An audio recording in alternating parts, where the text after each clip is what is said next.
Hey everyone, hope you're doing well.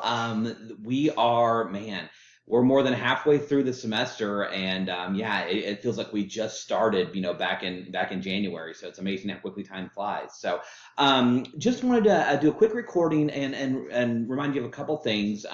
Next week we will be having exam number two. I posted in this week's module an outline of kind of the major topics between chapters 7 and 11.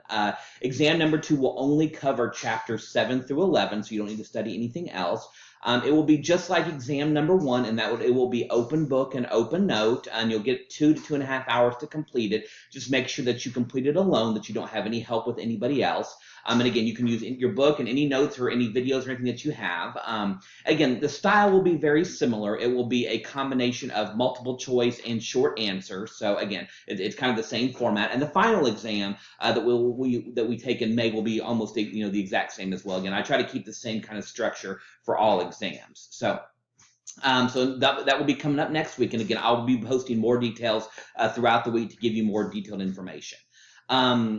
As far as checkpoint number two is going to be coming up quicker than you think. It will be due on April 15th. And again, so that will you may not have started it yet. Again, I understand, but if you haven't started it yet, now's the time to do it, because again, it does take a little time, and I don't want you to have to worry a day or two before it's due and then not produce your best work. So again, if you haven't started it yet, I highly recommend that you start doing that. And if you have questions, feel free to contact me. I'm happy to answer anything that you have.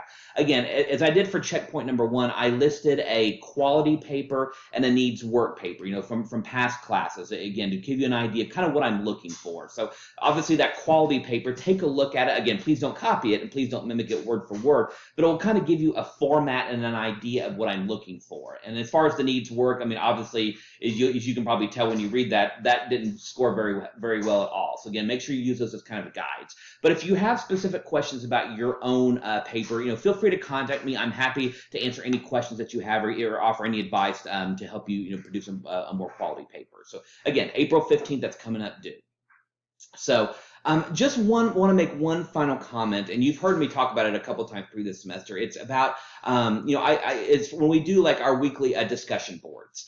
I think for the most part, the vast majority of you have done a very, very good job on your initial post. You've really answered the questions. You show me that you've read it. You show me that you've given thought to it, and it makes it easier for me to grade, because again, I know that you know what you're talking about. So, and even beyond that, the vast majority of you have done a really good job of responding to your two classmates. Because whenever you respond to your classmates, I'm looking, one, did you actually read what they wrote? And then are you responding based on what you previously wrote? Are you adding to their discussion? Are you disagreeing in a respectful manner? All of that's really great. That's what I'm looking for. The one thing that kind of drives me crazy and it doesn't help you get a point is when you respond, "Hey, Johnny, love what you said, great post," or I agree with everything that you wrote, excellent job, keep up the good work.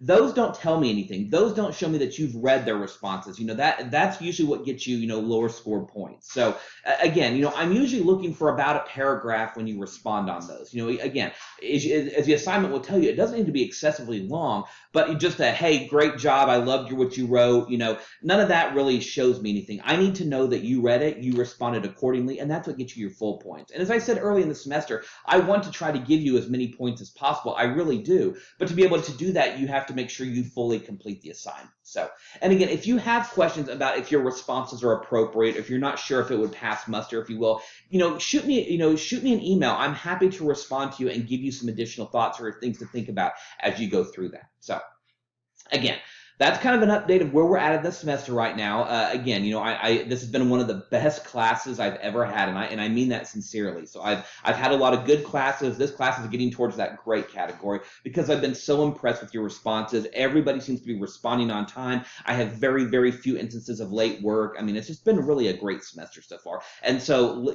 continue that, and let's finish off the semester strong as we get into April and May. So again, as always, if you have questions, let me know. But again, start studying for the exam next week, and I will talk to you soon. Thanks, everyone.